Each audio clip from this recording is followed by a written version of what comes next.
both, and the three of you have said there is probably no hope to expect a break from within the regime, from the elites inside the regime. The election, there's no chance the opposition could win them. So what is left for action? Do you agree with Achille Mbembe, who this week had an interview where he said that there's no other way than political violence to get rid of this regime, because it is so structurally in place since the 50s based on this strong violence? So do you agree with Mbembe, or do you think there's other ways that can be explored, more peaceful ways? If any of you want to react? I don't know if I agree with Mbembe. I guess I come from, supposed to be trained as a political scientist. I feel like what's happening in Cameroon, I don't know if it's so much about being pessimistic or not, but it's to start from the point that like constructing states are long, drawn-out, complicated processes. One looks at what's in the ground. In Cameroon, the thing is like, you're going to be positive or not?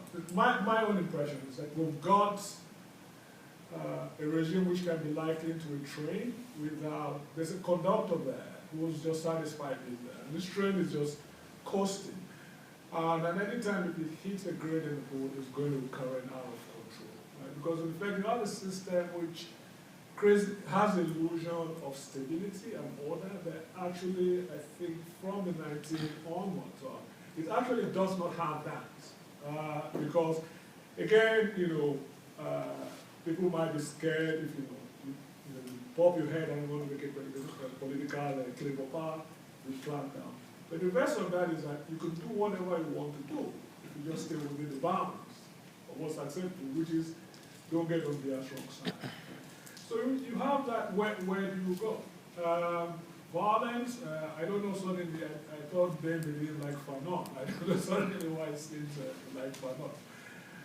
Violence, because I mean one of the costs of what's happening, that violence has become, the level of social violence in Cameroon is incredible.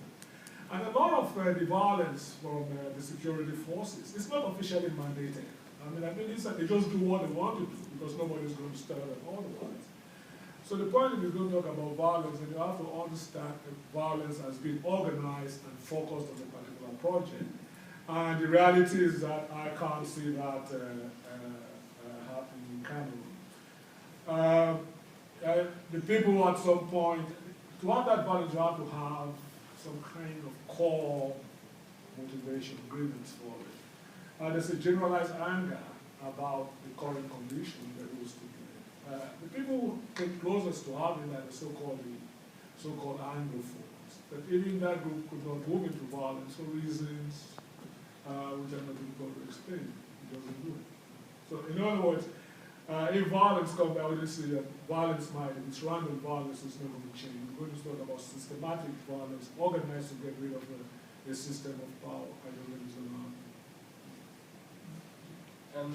Why is it, it's open to all of you, why is it that events in Cameroon rarely make it to the international press? Because we were speaking of the 2008 demonstrations in the West, nobody has heard about this. So why is it self-censorship by newspapers? Is it that it's not on the geopolitical map of most powers, Cameroon? I mean, how would you account for that?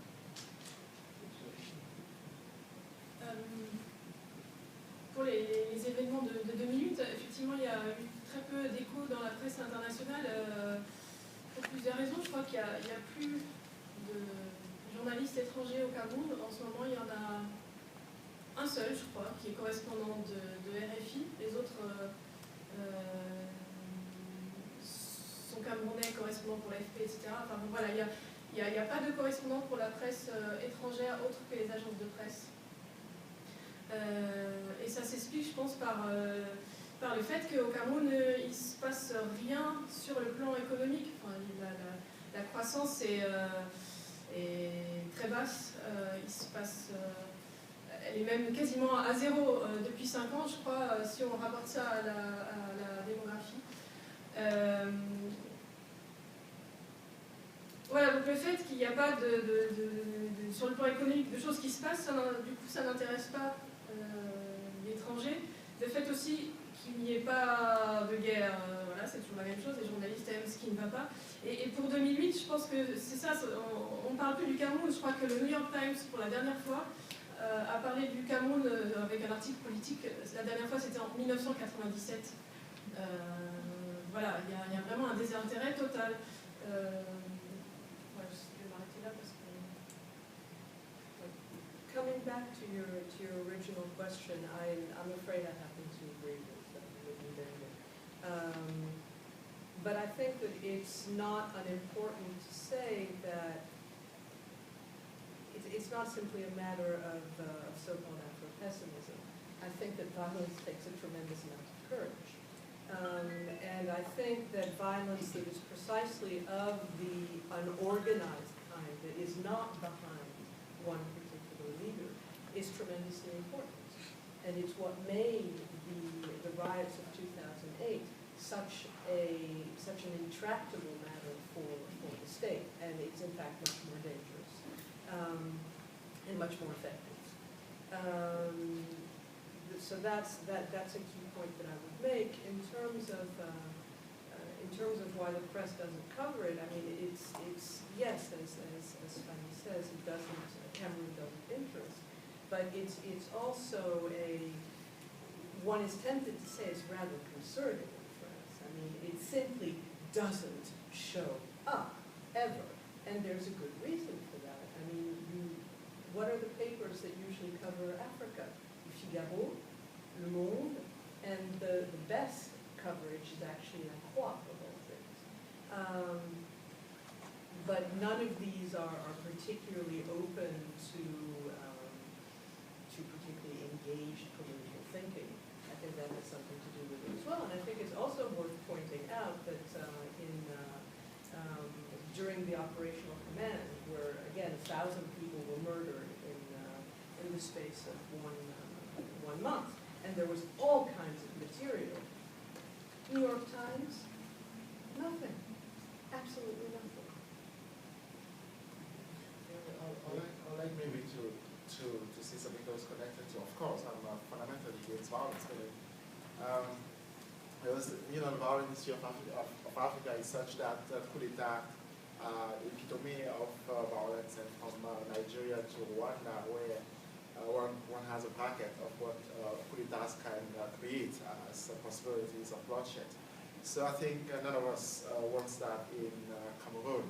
And I do that kind of work indeed because I think my own nightmare would be to have Cameroon run by child soldiers or so. So I think nobody wants that, even if Cameroon would then appear in New York Times. I would prefer Cameroon to have a low key. But yet what is important though is that I always think of maybe even a soccer game and a trainer, and I see somebody writer or I'd say an intellectual like a trainer. So if a trainer has a team and there is a competition and the team is going to play against a team in front, and the trainer says to the team, look, you will never win. It's impossible. You have no chance against those guys. Of course, you are going to lose. Because the trainer sets a mindset where people actually see that there is no chance. So I simply don't understand why somebody will say, somebody who's intelligent will say that that Cameroonians cannot defeat Biya. For me, it is beyond my own understanding because before Biya, the president was there, actually stepped down and disappeared. There is no tyranny that was never defeated. Tyranny is always defeated, and hangmen are always, always disappear out of history. So I tend to fundamentally believe that an awakened citizenry can do better than take weapons to walk on the street and shoot at who knows. But they will come to that solution, of course, if they have no other option, and if those options were not put on the table. And it just seems to me that if those options are not put on the table, and if one comes, one election, and say, yeah, Biya is going to win anyway. So then the options are not put on the table since elections come every 7 years only. So it means practically one has made oneself guilty to whatever is going to come afterwards. I just wanted to see. Okay. One reaction and then we can give floor to the audience. Je vais juste revenir sur le silence à propos du Cameroun. il y a aussi un autre élément, j'ai